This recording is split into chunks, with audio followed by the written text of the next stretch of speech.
అందరికి నమస్తే అండి.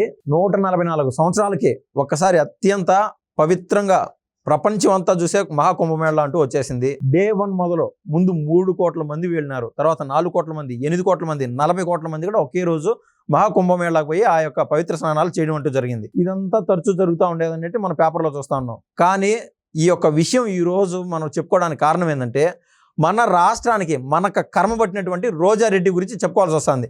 ఇన్ని రోజులు ఏమి కాల, ఈ రోజారెడ్డి నిన్నటికి నిన్న మహాకుంభమేళకు పోయి పోవడంతో సరిపోలా, ఐరన్ లెగ్ వల్ల 17 మంది 18 మంది దాకా చనిపోయినారంట.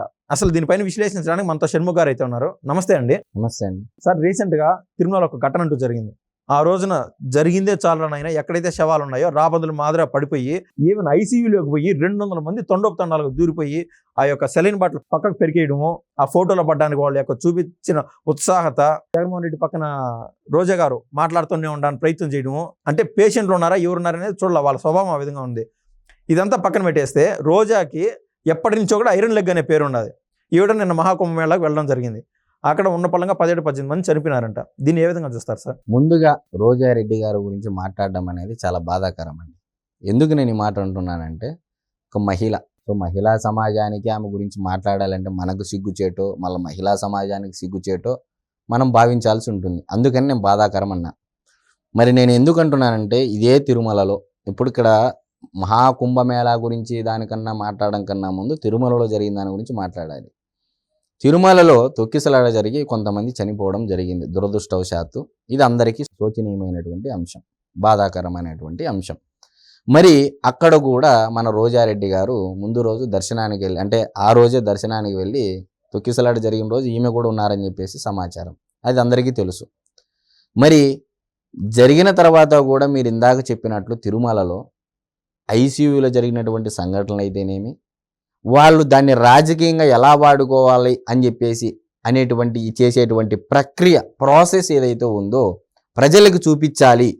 జగన్మోహన్ రెడ్డి గారు శవాలు ఎక్కడుంటే అక్కడ ఉంటారు అనే దానికి రోజారెడ్డి గారు ఆయన చుట్టుపక్కల చేరిన సమూహమే ఒక ఉదాహరణగా చెప్పవచ్చండి. శవాలు ఉండే దగ్గర సాధారణంగా ఏడుపు వినిపిస్తూ ఉంటుంది మనకు. అక్కడ జై జగన్ జై సీఎం వినిపిస్తూ ఉన్నాయండి మాకు. ఎస్, ఎగ్జాక్ట్గా. ఇప్పుడు అక్కడి నుంచి తిరుమల సంఘటన జరిగిన తర్వాత నెక్స్ట్ కుంభమేళా గురించి అడిగారు మీరు. మహాకుంభమేళా ఇది ఒక పవిత్రంగా తీసుకున్నటువంటి కార్యము. ఎందుకంటే హిందూ సంప్రదాయం ప్రకారము దాదాపు 144 సంవత్సరాల తర్వాత మహాకుంభమేళా జరిగింది. సో దాంట్లో అమృత స్నానము అని చెప్పేసి చేస్తే పుణ్యాలు వస్తాయని చెప్పేసి వాళ్ళ నమ్మకం బట్టి ఆ ఉత్తరప్రదేశ్ ప్రభుత్వము ప్రయాగరాజులు నిర్వహించడం జరిగింది. ఇప్పుడు ఇన్ని రోజులు ప్రశాంతంగా జరిగిందండి. ఇక్కడ నేను చెప్పాల్సిన అంశం, ముఖ్యమైన అంశం ఏంటంటే, ఇన్ని రోజులు ప్రశాంతంగా జరిగింది. ఏంది అక్కడ జరిగినటువంటి దాదాపు కోట్ల మంది భక్తులు వస్తున్నప్పటికీ ప్రశాంతంగా జరిగింది. విచిత్రమైన బాధాకరమైనటువంటి అంశం ఏంటంటే, తన పేరును చాటి చెప్పాలి, ఒక ఆంధ్రప్రదేశ్ రాష్ట్రంలోనైనా నేను ఐరన్ లెగ్గు దేశానికి, అంటే గతంలో జగన్మోహన్ రెడ్డి గారు చెప్పేవారండి, దేశం మొత్తం మన వైపు చూసేలా చేస్తామని చెప్పేసి చెప్తాను. అంటే ఆయన తీసుకున్నటువంటి నిర్ణయాల వల్ల గతంలో దేశం అంతా రాష్ట్రం వైపు చూసేలా చేశారు. ఎందుకంటే కంపెనీలు గయా గయా గయా గయా. అదేవిధంగా ఈమె కూడా అన్న బాటలోనే, జగనన్న బాటలోనే, మా అన్న బాటలోనే నేను నడుస్తానని చెప్పి మాట తీసుకుందో, మళ్ళీ ప్రామిస్ చేసిందో జగన్మోహన్ రెడ్డి గారికి ఏమో తెలియదు. కానీ కుంభమేళాకి వెళ్తా ఒక వీడియో పెట్టడం జరిగింది, నేను వెళ్తున్నాను కుంభమేళా. కనీసం కుంభమేళాకు వెళ్ళేటువంటి సమయంలో ఒక హిందూ మహిళ అయినప్పటికీ రోజారెడ్డి గారు బొట్టు పెట్టుకోలే.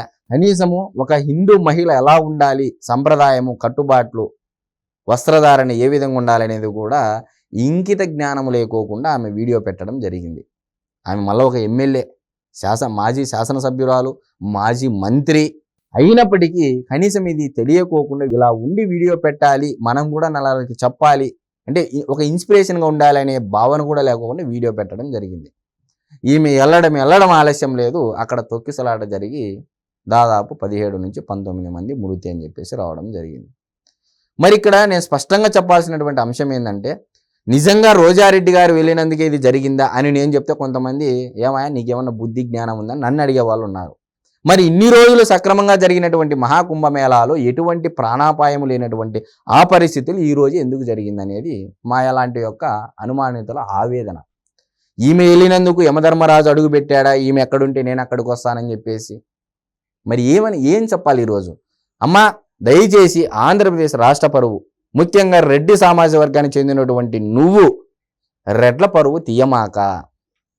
నువ్వు ఏదన్నా చేయాలి అనుకుంటే వీడియోలు పెట్టడం మానేయి తల్లి. ఇప్పటికే రెడ్ల సామాజిక వర్గంలో ఈ కన్వర్షన్, కరప్టెడ్, కంటామినేటెడ్ రెడ్ల వల్ల రెడ్ల సామాజిక వర్గానికి సంబంధించిన పరువు, ముఖ్యంగా చాలామంది మిగతా వర్గాలలో రెడ్లను నమ్మాలంటే నమ్మలేనటువంటి పరిస్థితి నెలకొంది.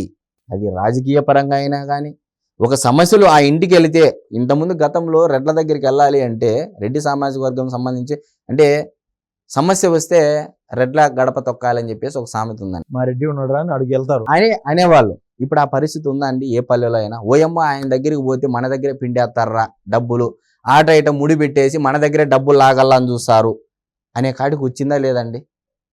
ఎవరి వల్ల వచ్చింది ఇది?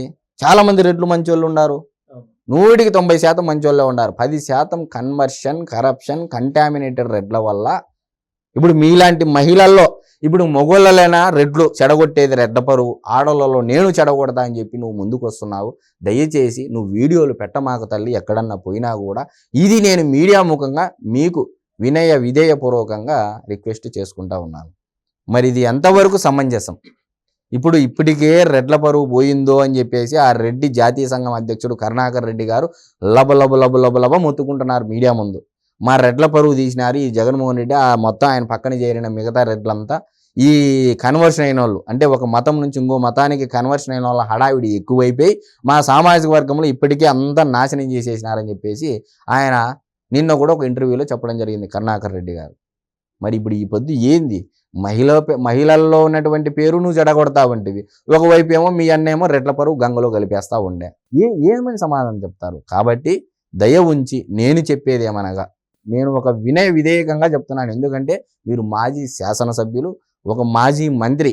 ఎందుకంటే ఇప్పుడున్నటువంటి కూటమి ప్రభుత్వం హుందాగా వ్యవహరిస్తుంది కాబట్టి మేము కూడా హుందాగా వ్యవహరించాలి. కాబట్టి మీకు చెప్పేది ఏంటంటే, మీరు ఎక్కడన్నా వెళ్ళినా కూడా వీడియో పెడితే ముందు ఒక హిందూ మహిళ ఎలా ఉంటుందో అలా ఉండి వీడియోలు పెట్టండి. దాని తర్వాత వెళ్ళిన చోట మటుకు మీరు ఫలానా చోటికి వెళ్తున్నానని చెప్పేసి వీడియో పెట్టమాకండి. అది మీకే చెడ్డ పేరు అని చెప్పేసి నేను స్పష్టంగా తెలియజేస్తా ఉన్నా. అవన్నీ పట్టించుకునే పరిస్థితుల్లో లేనట్టు అనిపిస్తుంది. లేకపోతే ఏముందండి, రెడ్డి సామాజిక వర్గం వెలివేస్తుంది రాబోయే రోజులు. ఇటలీకి వెళ్ళినప్పుడు కావచ్చు, బెంగళూరులో ఏదో పబ్బుకు పోయినప్పుడు కావచ్చు, ఓపెన్ గంగం డ్యాన్స్ చేయడం కావచ్చు, కరెక్ట్ గా ఆ వీడియోలో అయితే యాప్ట్ గా ఉంది ఆవిడ. ఇటలీకి వెళితే డ్రెస్సులు కానీ, డ్రెస్ కోడ్ కానీ, అది ఆమె వ్యక్తిగతం. వెళ్ళినప్పుడు నువ్వు ఒక సమాజంలో ఒక ప్రజాప్రతినిధిగా, అంటే ప్రజలలో ఉన్నటువంటి వ్యక్తివి నువ్వు, ఒక మహిళవు నువ్వు ఏం మెసేజ్ ఇస్తావు ఆ విధంగా ఉండడం వల్ల? వెళితే వెళ్ళావు, నువ్వు వేసుకుంటే వేసుకున్నావు, ఎలా తిరిగావు, ఎలా డ్యాన్స్, అవన్నీ పోస్ట్ చేయాల్సినటువంటి విషయాలంటే పబ్బుకి వెళ్ళి డ్యాన్స్లు వేసేది గంగం స్టైల్ డ్యాన్స్. మరి అదే విధంగా ఇటలీకి వెళ్తే చిన్న చిన్న పొట్టి డ్రెస్సులు వేసుకొని ఆ ఫోటోలు పెట్టడం వల్ల అది ఏమన్నా నీ వ్యక్తిగత అంశాలు నువ్వు ట్విట్టర్లోనూ ఫేస్బుక్లోనూ పోస్టులు పెడితే నువ్వేం మెసేజ్ ఇస్తున్నట్టు మహిళా సమాజానికి? మరి ఇప్పుడు మహిళా సంఘాలు ఎక్కడ పోయినాయండి? అంటే ఇవన్నీ ఏంటంటే చెప్పుకోవడానికి చాలా సిగ్గుచేటు మనలాంటి వాళ్ళకి. అదండి పరిస్థితి. ధన్యవాదాలండి.